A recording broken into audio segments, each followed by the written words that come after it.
Hello everyone. आज का ये वीडियो वैलेंटाइन स्पेशल वीक का आखिरी वीडियो है, कंक्लूजन वीडियो है, इसीलिए वीडियो को एंड तक देखना जरूरी है। एंड अगर आपने इसके पहले के पार्ट्स एंड जो इंपॉर्टेंट इन्फॉर्मेशन जो ये पूरे वीक से चल रहा है उसको आपने फॉलो नहीं किया है तो डिस्क्रिप्शन बॉक्स को चेक करना मत भूलिएगा, क्योंकि मैं सारे वीडियो के लिंक्स डिस्क्रिप्शन बॉक्स में डाल दूंगी। एंड अगर आप चैनल पे नए हैं तो चैनल को सब्सक्राइब एंड जो बेल नोटिफिकेशन है उसको हिट करना बिल्कुल मत भूलिए। एंड इस वीडियो को अपने दोस्तों एंड फैमिली मेंबर्स के साथ ज्यादा से ज्यादा शेयर करना बिल्कुल मत भूलिए। चलिए दोस्तों, देख लेते हैं आज का ये video. So you have any general suggestion for every generation, for us, for the person who are like above 40 or 50, how frequently they should get their checks done, and like any general guidelines that anybody should follow in order to keep our heart healthy. Yeah, that's a very important understanding because what I was telling from the beginning that everywhere we have now familial dyslipidemia, we call it FH, familial hyperlipidemia, and that has got two types. One is heterozygous, one is homozygous. Homozygous familial hyperlipidemia is where both the parents, both sides of the parents have got high lipids, high cholesterol, and both sides of the parents have got in their family history somebody or the other affected by the heart attack or brain stroke or the blockages much earlier in their life, like before 60, before 50. In this kind of family history situation, we have to be proactively preventive for our children, and we should check their first cholesterol level at the age of 10 to 11 years before they Okay. go to secondary school. That should be the first baseline understanding. Nobody does it, nobody takes care of it. And even if we miss the bus at that point of time, 10 to 11 years, we should at least proactively do the blood checkup done by 15, 16 before college going, or by 20 before going for any school, means office, or at least entering into your job at 20, 25, 23. The first cholesterol, first lipid panel should be done at that age for everyone. And then if you have a family history, as I said, very early we should start protecting, and we should target our triglyceride, LDL, HDL, everything as early as possible. As early as And possible. every 3 to 6 months, those who have family history and those who have no family history also, they should also keep a watch on their cholesterol. By the age of 30, 40, everyone should know. It is like knowing your number. It is like knowing your mobile number. It is like knowing your house number. That people, they don't even they do the test. I have seen some of the offices and their corporates, they get their employees checked every year, but this is just for the sake of checking. Nobody knows what is happening. Even the person who is going through the checkup, they also don't know that their checkup results are like this, whether the result should be improved or not, and how much it should be improved, what should be the target. Nobody is discussing. It is all knowledge based, totally knowledge based, and everyone should know. So this is a kind of a basic precaution that everyone should take. Now, here I want to say one more thing. Mhm. Having talked about cholesterol, having talked about in details about the lifestyle, diet, mostly targeting the cholesterol, we need to target the blood pressure and the sugar also. It's Mhm. very important because part of atherosclerotic process, like if a person is diabetic from the age of 20, 30, nowadays we see it, they have a 500 times more risk of heart attack, just like a smoker. And if a diabetic becomes smoker, a smoker becomes diabetic, then the risk of heart attack and brain stroke goes above 500%. So these combinations are deadly combinations. Then high blood pressure. We neglect high blood pressure. Everyone knows that high blood pressure is a silent killer. We all know about it, but nobody takes care of it. Once in a while, you check your blood pressure, not regularly. If I do my daily checkups for my patients, and if I ask them, what is your blood pressure? Everyone says, we don't know. Sometime back, 2 years back, 3 years back, or few months back, we have checked, and they think that it is okay, normal, like that. But they don't know how much is the fluctuations which is happening in the pipelines in the body and causing the damage. Hence, the blood pressure lowering is very important. Now we say 24/7, round the clock, a person should have less than 130/80. That should be the total cutoff, 130/80 for any age group. And for younger age group, less than 120/80. That should be the total cutoff of the blood pressure. Beyond that, we should not accept it, and we should do something to reduce the blood pressure. And there are emptieth number of methods of doing the reduction of blood pressure, like we spoke about: walking every day, taking good diet, reducing the salt intake. Indian diet has got horrible salt. Indian diet is more than 10 to 15 grams, 20 grams salt in our cooking goes per meal. And we can't just believe that this can cause so much of hardening of our arteries, totally hardening of arteries. By frying, by cooking, by making salt intake, all these things causes early aging process. That's why our arteries become early aged very soon. By the time we are 30, 40, our arteries, our blood circulation has become as aged as 60, 70, like that. So we always enhance the aging process. So these things are basic important things which we forget. Even sugar also. If we take refined sugar, it's absolutely poison, 100%, like salt, sugar, ghee, butter, all these things. I know saturated fat, frying, they are all 100% poison. And we every day we take these poisons. And there is a big myth in the Indian scenario I see every day. Everyone thinks taking a pill is very harmful. They don't want to take a tablet or pill. They say, Mm. "Oh my God, doctor, I'm so young. I have to start taking this tablet now." And is do you believe it? They'll ask me first question, "Madam, do you think that if I take this tablet, I have to take this for lifelong?" They don't think that they are taking a poisonous food for the rest of their life. They are Exactly. and they don't think about it. Even there is no second time they think about what food in their plate is a poison or it is a healthy food going to help them.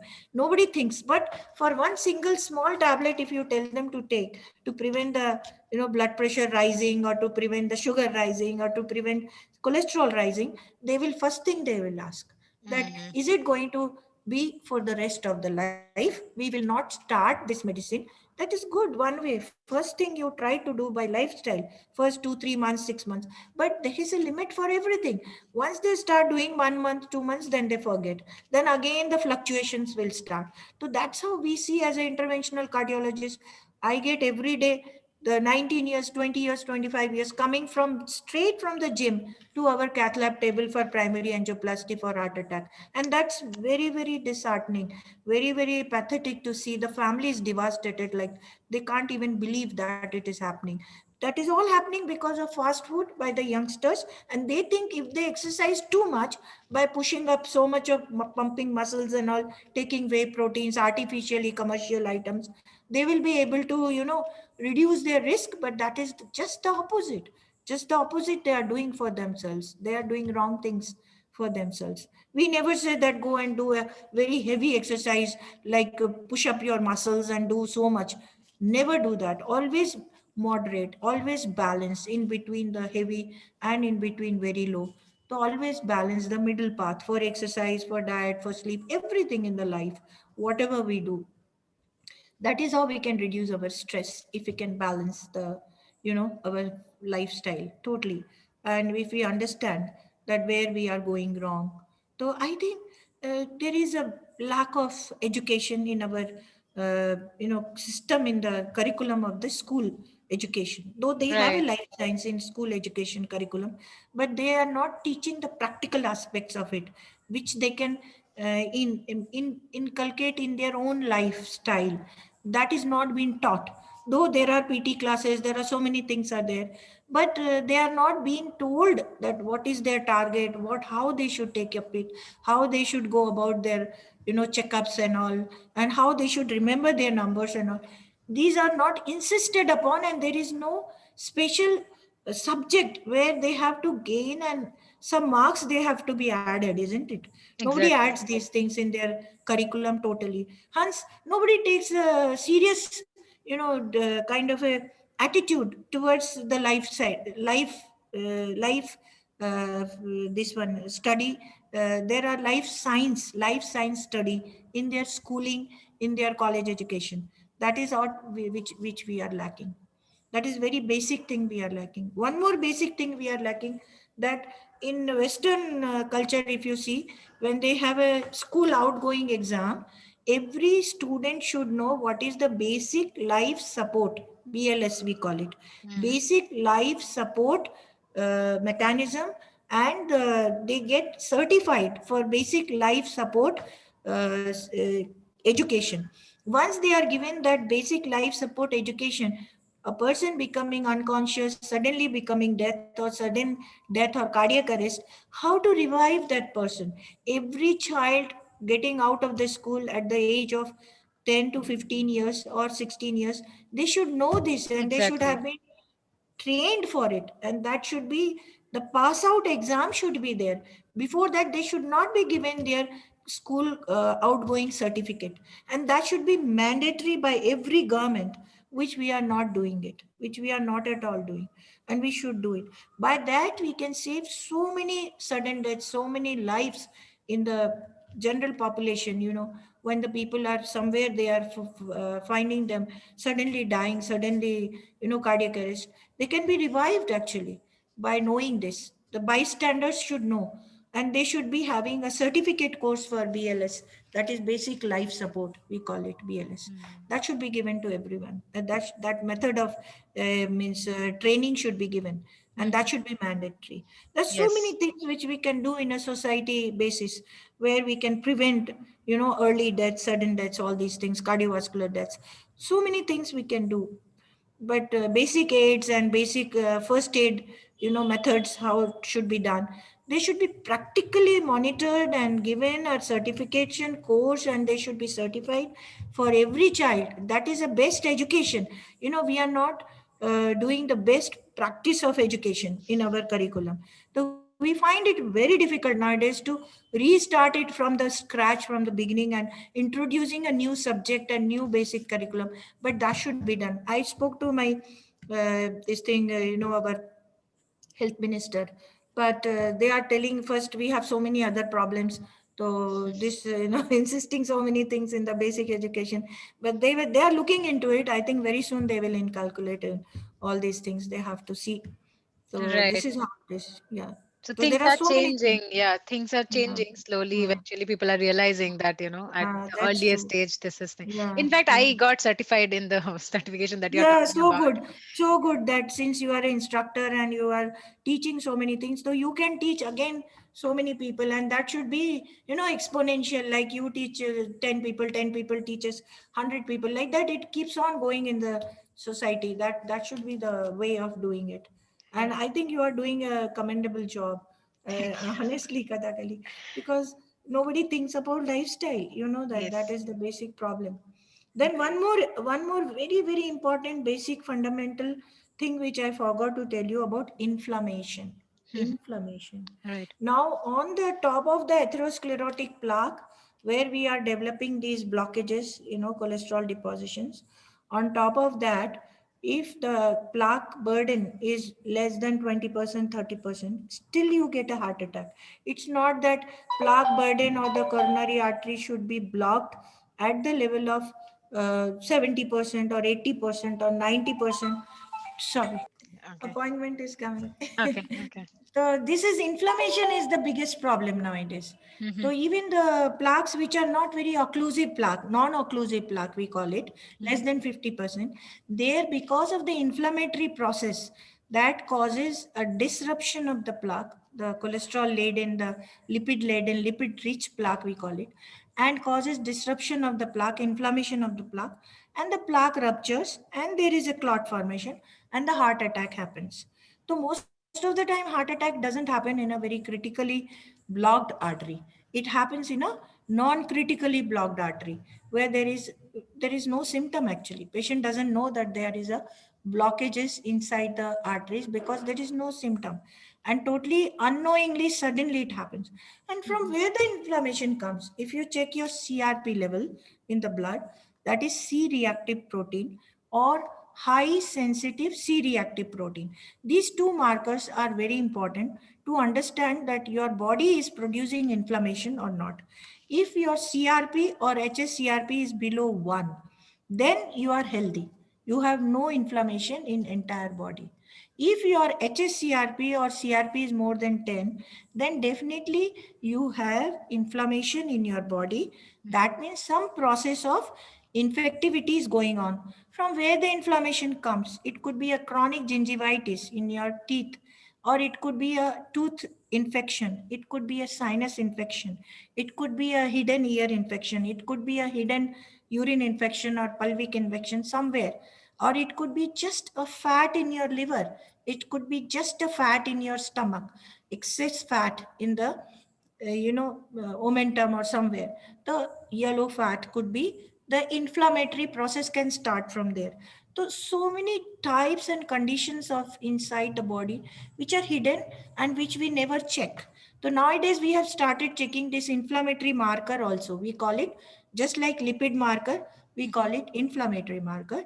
And we check these inflammatory markers and we find out where is the inflammation and what is the reason and how to prevent it, how to reverse it, how to bring down your inflammatory marker for better health. So this is a very basic question nowadays and Okay. basic target of treatment. So there are so many targets now. So you have to really work upon yourself, your body, your machine, your healthy Exactly. heart. Ultimately, that is the biggest relationship we have with Yes, ourselves, right, in our lives. yes, true. So yeah, I think we are done. But before we log off, let me just like summarize what we have discussed today. Like, so the takeaways from this is, anybody who is at any age should be, like at the earliest age, they should get their tests done. They should check their levels, if especially if they have a family history. So this is like, common awareness is missing these days. We see, like, we don't, I mean, obviously I got to know this today, that even below the age of 30 also we should get this test done. So this is very important to understand. Right from the age of 10, 11 years also, we get the tests done, and we check our levels so that we can avoid it in future. And apart from that, having a healthy lifestyle, like regular exercising, giving an hour to yourself, having good food, natural food, raw food as much as possible, we can avoid these things, avoid the stress, and um, avoid oil and all these things in our diet. So thank you very much for discussing with us today. I'm like truly grateful to you that you gave your time. So yeah. Thank you, Kathakali. So nice to talk to you. So nice to interact with you, and so nice to know that you are doing such a great job for the entire population and the world, means at large. So I'm so happy. I think every girl should be like you. Every young girl should be like you, and they should think in such a positive way for the entire population. So you are doing a great job. I must congratulate you for your efforts, Thank you. and God bless you for doing such a good job and good things. And you can spread the good message in the community. Yes, Okay. yes. Thank That's you. the intent. Thanks. Thank you. Thank you. तो दोस्तों, कैसा लगा ये series आपको? I am sure आपके लिए ये series बहुत ही हेल्पफुल, बहुत ही इंफॉर्मेटिव, बहुत ही नॉलेजेबल रहा है. We are so grateful to doctor Tripti Dev कि उन्होंने अपना बिजी स्केड्यूल में से हमें टाइम दिया एंड हमारे साथ ये इतना इम्पॉर्टेंट टॉपिक के बारे में डिस्कस किया. We are so grateful. I cannot thank her enough.